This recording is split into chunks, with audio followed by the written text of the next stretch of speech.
Hey guys, तो मैंने थोड़े दिन पहले ना एक वीडियो बनाया था फ्रीबीज के बारे में। फ्रीबीज के बारे में मैंने वीडियो काफ़ी डिटेल्ड बनाया था। मुझे ऐसा लगता है ऑल दो उस पर व्यूज़ बिल्कुल भी नहीं है, और मुझे इसका कोई वो नहीं है कि व्यूज़ आने चाहिए आने चाहिए, क्योंकि मुझे पसंद है ये बात करना, इसलिए मैं बातें करता हूँ। व्यूज़ तो मेरे नहीं आते हैं और मुझे इससे ज़्यादा कुछ गम नहीं है। आज महाराष्ट्र झारखंड के इलेक्शन के रिजल्ट आए। यूपी के इलेक्शन जो 9 सीटों पे इलेक्शन हुए थे उसके रिजल्ट आए। और जो बाकी की सीट्स थे, जो बाकी के बाई इलेक्शंस थे, वहाँ के रिजल्ट्स आए। और एक चीज़ जो बहुत क्लियर क्लियर देखने को मिली कि बीजेपी रिकवर कर चुकी है। 4 जून को जो हुआ वो बीजेपी के लिए एक बहुत बहुत बड़ा सेटबैक था।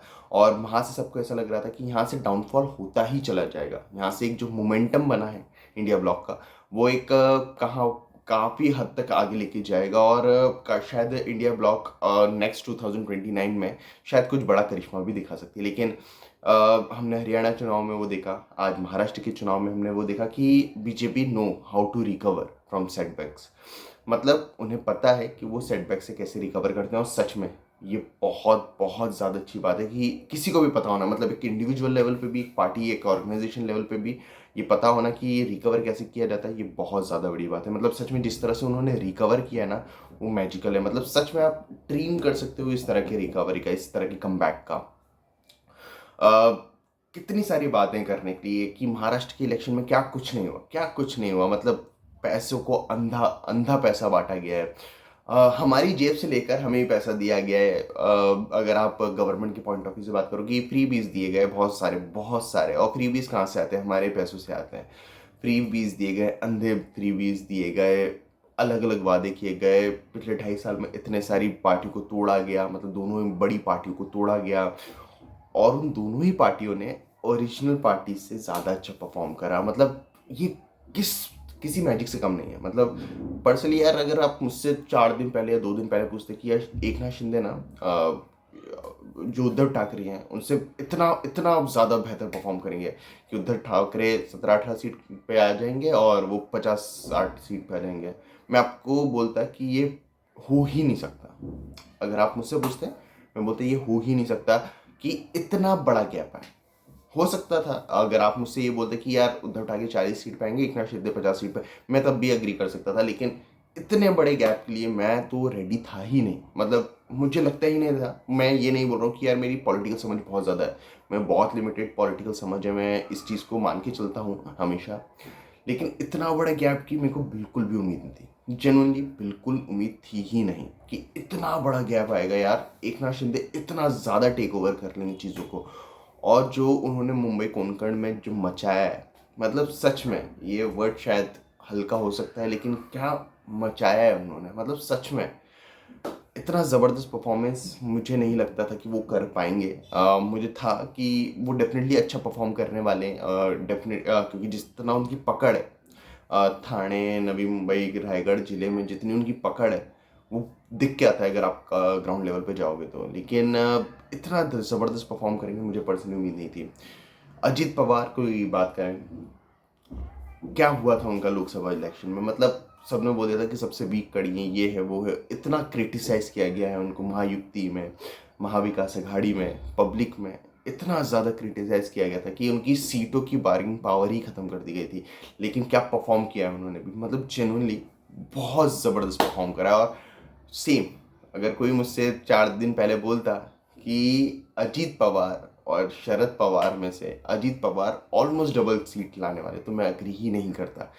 मतलब शरद पवार कहाँ 10-15 सीट पर रुक गए हैं, और अजीत पवार की जो पार्टी है वो ऑलमोस्ट 40 सीट लेके आ रही है। मतलब आप सोच के देखो कितना बड़ा गैप है। किसी ने उम्मीद करी होगी कि इतना इतना बड़ा गैप आने वाला है? मुझे नहीं लगता। मैंने तो बिल्कुल भी उम्मीद नहीं करी थी कि इतना बड़ा गैप आने वाला है। इतना बड़ा गैप मैंने क्या, बहुत सारे पॉलिटिकल पंडित्स ने नहीं करी होगी कि यार इतना कैसे हो सकता है। हो सकता था कि दोनों बराबर की सीट लेते, 30-30 सीटें, 35-35 सीटें, और फिर वो टसल चलता। क्योंकि ये बात से तो कोई डिसएग्री करेगा नहीं कि अजीत पवार की ग्राउंड लेवल पे काफ़ी ज़्यादा पकड़ है। अजीत पवार ग्राउंड के नेता हैं, उनकी बहुत ज़्यादा पकड़ है। और सच में जिस तरह अच्छे से वो अपने इलेक्शंस को कंट्रोल करते हैं वो बहुत ज़्यादा अच्छा है। ये बात तो हर इंसान मानेगा।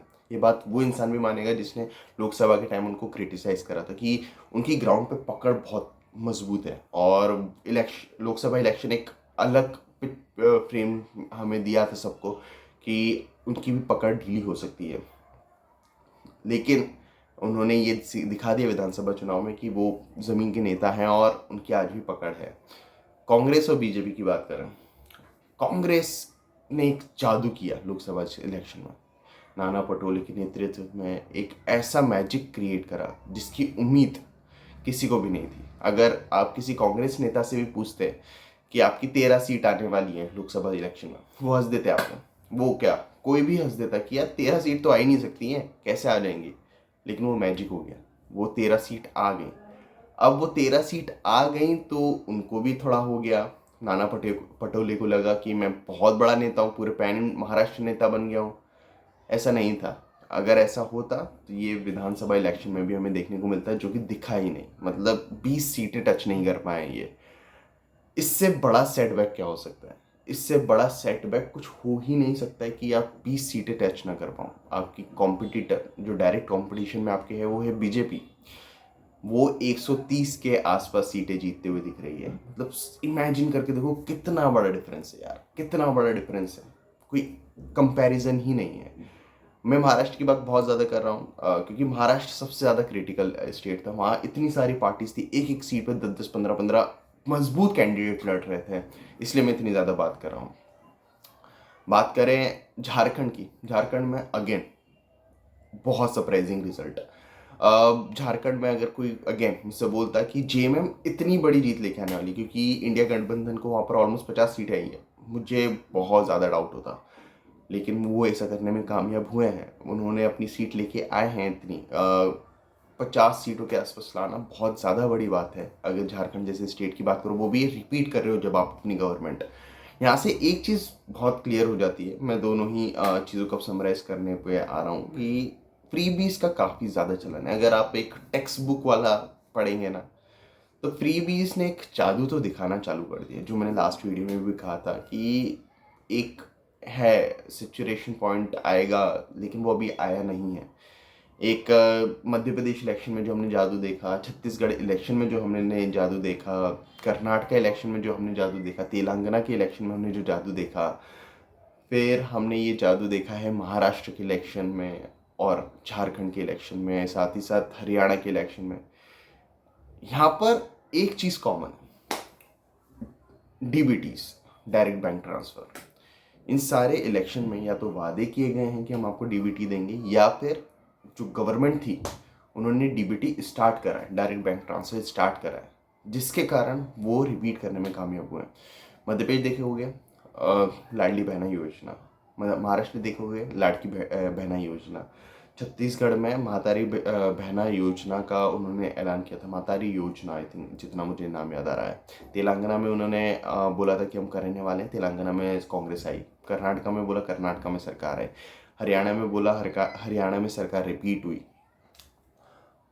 जेएमएम ने झारखंड में करा लास्ट 3 महीनों में, वो सरकार है। मतलब आप इमेजिन करो, हर जगह अगर सेम पैटर्न फॉलो हो रहा है तो कुछ तो गलत या कुछ तो सही हो रहा है।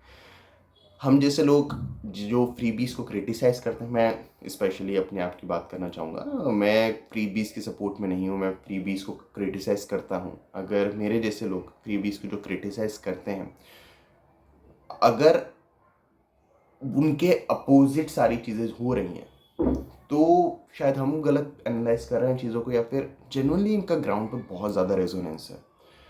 और अगर ग्राउंड पे इतना ज़्यादा रेजोनेंस है, इसका मतलब आप ये समझो कि इंडिया में गरीबी कितनी है। मतलब मैं ये गवर्नमेंट को सही गलत नहीं बोल रहा हूँ, यहाँ मैं अपने आप को गलत या सही नहीं बोल रहा हूँ, बिल्कुल भी नहीं। यार अगर वो इलेक्शन जीत रहे हैं किसी एक स्कीम से, तो क्यों ना करें। मैं अगर खुद पॉलिटिशियन होता, मैं खुद मुख्यमंत्री होता, तो और मुझे दिखता कि यार इसका कुछ हो सकता है, मैं क्यों नहीं करता? बताओ ना, क्यों नहीं करता? तो मैं पॉलिटिशियंस को गलत नहीं बोल रहा हूँ, लेकिन मैं ये बोल रहा हूँ कि अगर कोई ये बोल रहा है आपको कि हम 80 करोड़, देश के लेवल पे बात कर रहा हूँ मैं, 80 करोड़ लोगों को हम फ्री खाना दे रहे हैं, तो आप ये समझ के देखो कि आप 80 करोड़ लोगों को फ्री खाना तो दे रहे हो, लेकिन इस देश में 80 करोड़ ऐसे लोग हैं जो अपने खुद के दम पे पैसे खाना नहीं खा सकते। So there are two pictures, right? तो आप इमेजिन करो कि अगर वो 1500 रुपये का, अगर बहुत ज़्यादा, मैं बोल रहा हूँ कि मैं सीधी सीधी बात कर रहा हूँ, सिर्फ एक फैक्टर नहीं होता किसी भी इलेक्शन को जीतने का या हारने का, काफ़ी सारे फैक्टर्स होते हैं। तो मैं सिर्फ एक फैक्टर पे बात कर रहा हूँ फिलहाल। बहुत सारे इंटरनल फैक्टर्स भी होंगे, बहुत सारी ऐसी चीज़ें भी हैं जैसे कि निर्दलीयों को मजबूत करना, जो वोट काटे गए हैं एक दूसरे के द्वारा, जो इतने सारे कैंडिडेट्स जब आए तो जो वोट डाइवर्ट हुए उसके कारण हर एक पार्टी को फ़ायदा हुआ, हर एक पार्टी को फ़ायदा हुआ, यानी महायुति को फ़ायदा हुआ, तीनों ही बड़े दलों को फ़ायदा हुआ, और महा विकास अघाड़ी को काफ़ी नुकसान हुआ इस चीज़ का। तो मैं सिर्फ एक फैक्टर पर फिलहाल बात करना चाहूँगा नैरो डाउन करते हुए, कि जिसका मुझे पर्सनली लगता है कि बहुत ज़्यादा फ़ायदा हुआ है, वो है इस तरह की योजनाओं का। अगर कोई ये बोल रहा है कि 1500 रुपये हमने 2 करोड़ महिला को दिए हैं और इसके कारण वो 2 करोड़ वो ट्रांसफ़र हुए हैं, तो आप सोच के देखो कि उनके लिए, उन 2 करोड़ महिलाओं की लाइफ में 1500 रुपये कितनी इंपॉर्टेंस रखते हैं। यानी आप ये समझ के चलो कि वो 2 करोड़ महिलाएं 1500 रुपये नहीं कमा सकती, या फिर उनकी फैमिली में 1500 रुपये का बहुत ज़्यादा इम्पैक्ट है। तो काफ़ी ज़्यादा ट्रिकी सिचुएशन है। अब हर एक इलेक्शन में हमें ये देखने को मिलेगा, यहाँ से तो ऑलमोस्ट तय हो चुका है। सो लेट्स सी क्या होने वाला है फ्यूचर में इंडिया और उसकी इकोनॉमी का। इलेक्शंस तो अभी हमें समझ आ गया किस नोट पे आगे बढ़ने वाले हैं, बाकी देखते हैं क्या होगा। काफ़ी इंटरेस्टिंग इलेक्शन था, काफ़ी मज़ा आया यार, काफ़ी सारी चीज़ें सीखने को मिली। पर्सनली मुझे तो काफ़ी ज़्यादा कुछ सीखने को मिला। आपके क्या थॉट्स हैं इस इलेक्शन के बारे में, दोनों ही स्टेट्स के, जी झारखंड के और महाराष्ट्र के? मुझे कमेंट्स में ज़रूर बताना। बाकी मिलते हैं अगले वीडियो में, तब तक जय हिंद, जय भारत।